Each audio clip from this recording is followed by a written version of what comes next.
the spark, shatterproof. Celeste Rowan knew how to command a courtroom. Her voice calm, sharp, and unmistakably confident that put more criminals behind bars than she cared to count. Her reputation preceded her. Headlines called her the Iron Swan of Justice. It was a nickname she hated.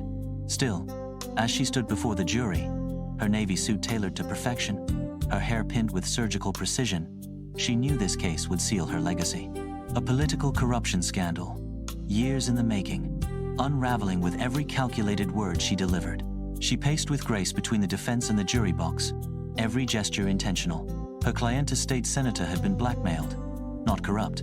Celeste had connected the threads, and each witness she called painted a picture of deceit, of coercion, of a conspiracy that went far deeper than the public imagined. The courtroom was spellbound. Not even the clicking of journalists' keyboards could be heard. When court adjourned that day, her associate, Thomas, leaned in. "You're untouchable, Cel." She smiled, but behind her eyes flickered exhaustion. Triumph demanded sacrifice, and hers was the time with her daughter, her husband, and the fragile sense of balance she pretended still existed. That night, as she returned to her modern brownstone in the city's historic district, the first domino fell. The door was ajar. She paused, her breath caught in her throat. She reached for the pepper spray in her bag and pushed gently on the door. No sound, no light, just the soft thump of her heart, echoing through the marble-floored silence. Inside, nothing seemed out of place until she reached the study. The safe, open, files missing. She stepped closer. Her fingers trembled as she flipped through what was left. Her father's will, property deeds, sealed indictments. Then came the sirens. A dozen officers swarmed the space, guns raised, voices shouting. In minutes, she was surrounded, cuffed, Mirandized, her eyes wide with disbelief as men in blue muttered charges she didn't understand. Money laundering, racketeering, conspiracy. Her husband, David, arrived minutes later, robes still on, holding their sleepy 6-year-old daughter, Amara. His expression was a portrait of confusion and concern. "Celeste," he whispered, stepping back as officers escorted her out. She looked into his eyes. He looked away, and just like that, her world disintegrated. The framing. She sat in the stark, fluorescent-lit interrogation room for hours. No food, no lawyer, no explanation. Then came the evidence. Signatures she'd never written, statements she'd never approved. A recording her voice, unmistakable, discussing offshore accounts with a known arms broker. It wasn't just falsified. It was masterfully forged.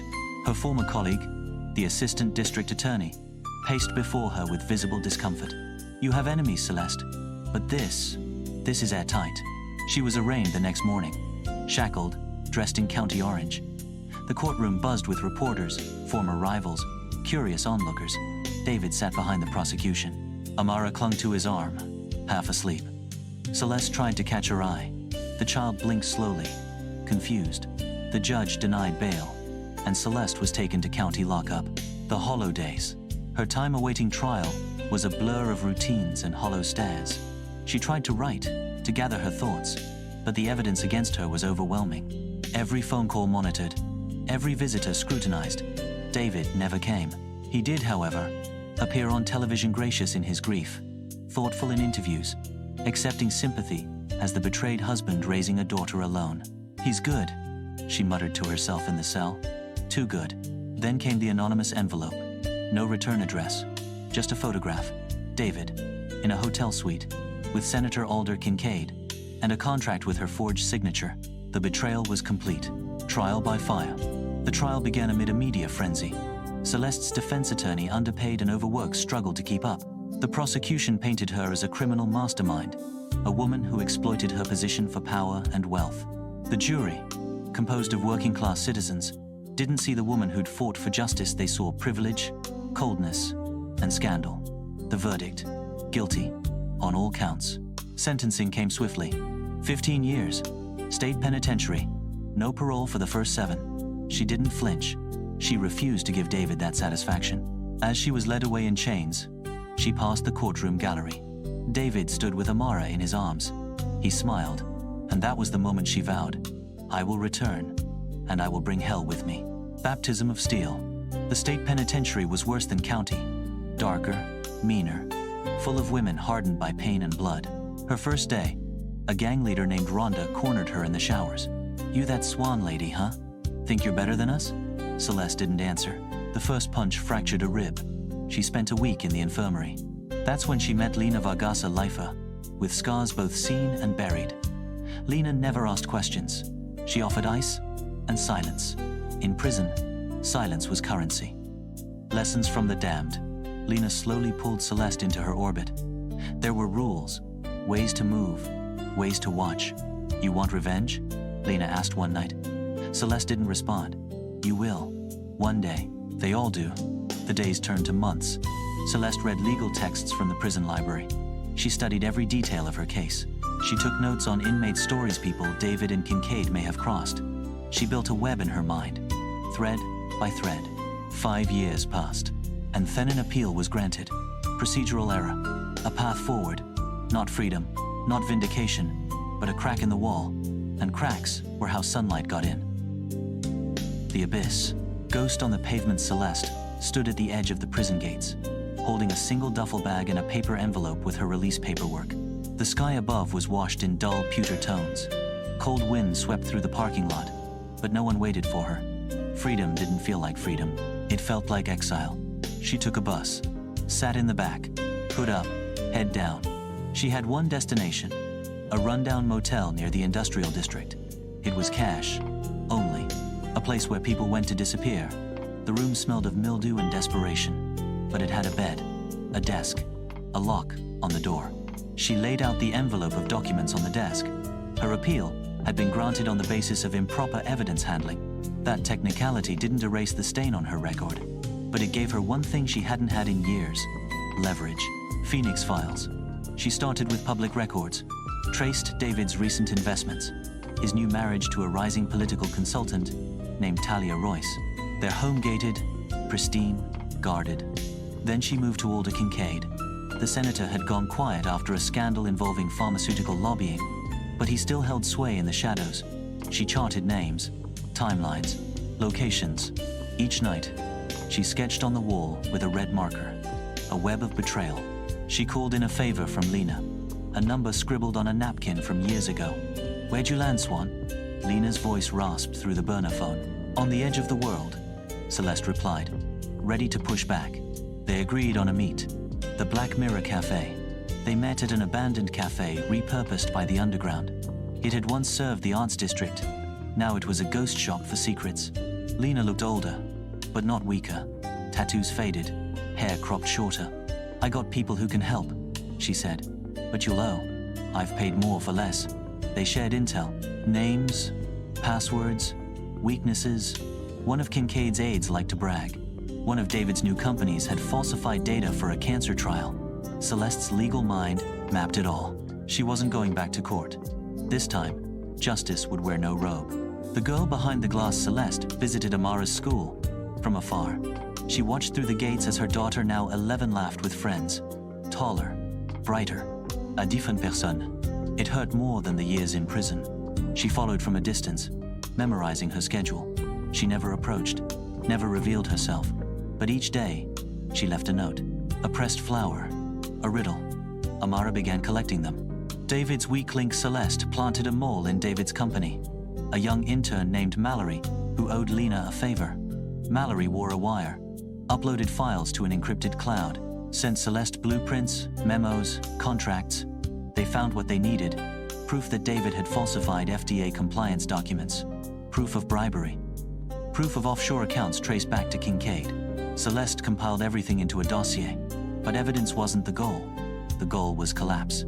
The judge's shadow judge, Miriam Stone, had presided over Celeste's original trial. Rumors whispered of favors owed, debts unpaid. Celeste found her in a private club, drunk on martinis and memories. "You ruined my life," Celeste said. The judge blinked, then laughed bitterly. "You think you were the only one?" she slurred. Celeste leaned in. "You're going to fix what you broke." She slid a flash drive across the table. Photos, transactions, surveillance. Stone's secrets weren't buried. They were just ignored. Stone paled. Celeste walked out without another word. Lure and bait. Celeste leaked part of the dossier to a journalist she once mentored. Not enough to blow the operation, but enough to raise suspicion. Within days, headlines swirled. David scrambled. Kincaid vanished from public view.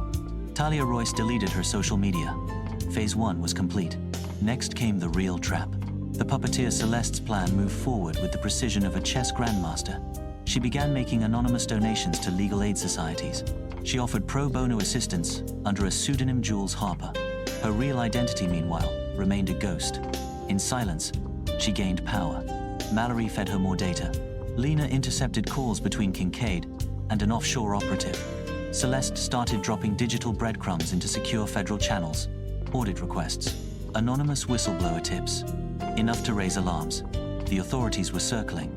She didn't want them to strike just yet. Reflections in glass Celeste stood outside a bookstore where Amara browsed with a friend. It was raining lightly, and she stayed across the street beneath a torn awning. Then Amara looked up. For a heartbeat, their eyes met. Celeste froze. Amara tilted her head, confused, then returned to her book. It was enough to crack Celeste's composure. She returned to the motel that night and ripped her wall chart down in a fit of grief. The pain of lost time, of absence, of missed birthday sit all erupted. Lena came the next morning. "You done breaking things?" she asked, casually stepping over the debris. Celeste didn't answer. "Good," Lena said. "Because the window's closing. The broadcast." They made their move on a Friday. Celeste and Lena orchestrated a public data leak during David's keynote at a tech conference. 10 minutes into his speech, every screen in the venue switched. Emails, wire transfers, signed contracts, timestamps, Kincaid's name, Stone's voice in a wiretap, Talia's signature on forged documents, and finally, a message. "You built your empire on ashes. Now burn in them. C.R." The internet exploded. By nightfall, the FBI had raided 3 of David's offices. Kincaid was subpoenaed. Judge Stone resigned. Talia's firm collapsed.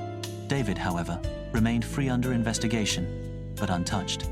Celeste knew that would not last. The endgame was coming, and vengeance had just taken center stage. The rebirth? The unveiling. Celeste stood in front of a mirror. Hair slicked back, black coat tailored. A new identity forged not just by law, but by fire. Jules Harper was no longer just a pseudonym, was a presence, a strategist, a force. She had opened a quiet consultancy, a shadow firm, that advised whistleblowers, exposed corporate fraud, and left scorched trails behind. The media didn't know it was her, but David suspected. And that was enough. She wanted him afraid. Dinner with ghosts. An invitation arrived at David's estate. An envelope, gold-trimmed, blank, save for the initials. C.R. Inside, a location, a time, a message. "Let's discuss your sins. One last time." David panicked, called his lawyer, ordered security, but he went. Celeste watched him arrive at the restaurant, a glass-walled rooftop overlooking the city. She waited in shadow. When he saw her, he didn't speak, just sat. "I want nothing," she said. "No deal, no truce." He leaned forward. "You'll destroy everything. You'll ruin Amara's life." Celeste stared through him. "She'll know the truth, and that's enough." Collateral. Amara was called to school early that morning. The principal handed her an envelope left by a courier. No return address. Inside were articles, documents, old photographs. A handwritten letter, signed, "Mom." She read it 3 times. By the time she got home, news vans were parked outside. Her father being escorted by federal agents. Talia screaming on the front lawn, her world tilting. And on her desk, a pressed flower. Firestorm. David's empire collapsed like a burning cathedral. Assets frozen. Charges filed. Colleagues flipping. Talia vanished to Europe. Kincaid was indicted. Judge Stone named in a judicial review. Celeste watched from the sidelines. Not with glee, not with vengeance, but with resolve. "You did it," Lena said, pouring 2 glasses of bourbon. "No," Celeste replied. "I survived it." They clinked glasses. Reclamation. Celeste met Amara at a small botanical garden, one they used to visit when she was small. Amara sat on a bench, eyes uncertain. "I read your letter," she said. "I don't know how to feel." Celeste nodded. "You don't have to feel anything yet." A pause. "Do you still play the piano?" Amara smiled faintly. "A little." Celeste reached into her coat and pulled out an old music sheet. "Then start with this." The sun broke through the clouds. It was fragile. It was something. The new name, Months passed. The consultancy grew. Jules Harper became whispered legend. Celeste Rowan disbarred. Disgraced was gone. But in her place stood a woman who knew the truth, who bore the scars, who had found strength, not in rage, but in clarity. She stood atop a courthouse staircase one morning, watching lawyers file in. She smiled, not to be seen, but because she was free. Act 4. The Reckoning. Shrapnel. The storm was supposed to end with David's arrest, but storms leave debris. Amara became the target of media curiosity. Celeste's letters were leaked. Bloggers painted her as a manipulative ex-con. Talk shows debated her morals. Celeste watched it all in silence. "Maybe you should go quiet again," Lena said one night. "I can't," Celeste replied. "She's in the storm now. I need to be her anchor." But being close came at a cost. Celeste's past couldn't be erased, it could only be carried. The visitor. In a quiet cafe, a man approached her table. "Ms. Rowan?" She looked up. "It's Harper now." He handed her a card. "DA's special counsel. We need your help. Your knowledge of the Kincaid ring. It could secure convictions across 5 states. Celeste stared at the card. "I don't want back in," she said. "You never left," he replied. Echoes of power. The federal hearing was closed door. Anonymous. Celeste gave testimony behind one-way glass. Names, timelines, methods. The prosecutors watched in stunned silence. "You built a better case than we ever could," one whispered. Celeste left through the back stairwell. That night, she received a simple message. Charges dropped. Name cleared. Quietly, she sat on her motel bed, phone in her lap, and wept for the first time in years. Burning bridges. Lena was gone. She left a note. "Freedom's not for everyone. I'll be where the lines don't reach. Stay clean, Swan." Celeste lit a match and burned the wall chart that had once mapped her pain. There was no more war to fight. Now came the rebuilding. The letter unsent. She wrote one last letter to Amara. It spoke not of vengeance, but of choices, of fire and forgiveness, of strength and grace. She never sent it. Instead, she delivered it in person. They sat together on the garden bench, hands clasped. "Ask me anything," Celeste said. Amara did. And they began, slowly, to heal. The inferno, ashes and embers. The courtroom was smaller than the one that had condemned her years ago, but it felt larger, no hollow, with echoes of choices made and bridges burned. Celeste took the stand one last Timonot as a witness, not as a defendant, but as a woman reclaiming narrative. Her voice was steady, her hands calm. "I'm not here to plead. I'm not here to accuse. I'm here because justice doesn't always come in straight lines." In the gallery, Amara sat with arms crossed, not angry, just watching. That was enough. The final debt. David accepted a plea deal. 20 years. No parole. He didn't look for her in the courtroom. Didn't speak. His empire lay in ruin. His influence erased. But Celeste didn't celebrate. Some victories leave a taste like ash. She visited his prison on Seneva, entering, only to stand outside the fence. "You lost long before I began," she whispered. The garden again. Spring returned to the city. The garden bloomed anew. Celeste walked the paths alone, then joined Amara on the bench beneath the maple. They shared tea, laughed, briefly. Real laughter, no longer a strained mask. "Do you still hate him?" Amara asked. Celeste exhaled. "No. I remember him, but I'm not his prisoner." A name restored. Celeste Rowan. The name returned to the bar registry, quietly, without fanfare. She declined interviews, declined praise, chose instead to teach, to guide the wrongly accused, to build futures where there were none. In her office, a single painting hung, a phoenix over cracked stone. Below it, one phrase: "She who walks through fire does not flinch from shadow. Hell hath no fury." The words once defined her rage. Now they defined her journey. Hell had fury, but it also had survivors. And in the aftermath of fire, there was light. Celeste stood at the shoreline one evening, the sky a blaze of gold. Not broken, not burned, but reborn. The end. Moral lessons from Hell Hath No Fury. 1. Justice must be pursued, not presumed. Celeste's downfall reveals how fragile truth can be when wielded by the wrong hands. Her eventual triumph comes not through the system, but through navigating around it, reminding us that justice requires vigilance, persistence, and courage beyond the courtroom. 2. Revenge may burn your enemies, but it scars the soul. While Celeste's vengeance is calculated and justified, it leaves behind emotional wreckage. The cost is high years lost, relationships fractured. The story warns that even righteous fury carries consequences, and healing demands more than retaliation. 3. Power can corrupt quietly, even those closest to you. David's betrayal shows how ambition and manipulation often wear the mask of love. Trust is sacred, and its violation can redefine your entire world. 4. You are not your past, but your past is part of you. Celeste's journey to rebuild her life underscores a truth. You cannot erase trauma, but you can reclaim power from it.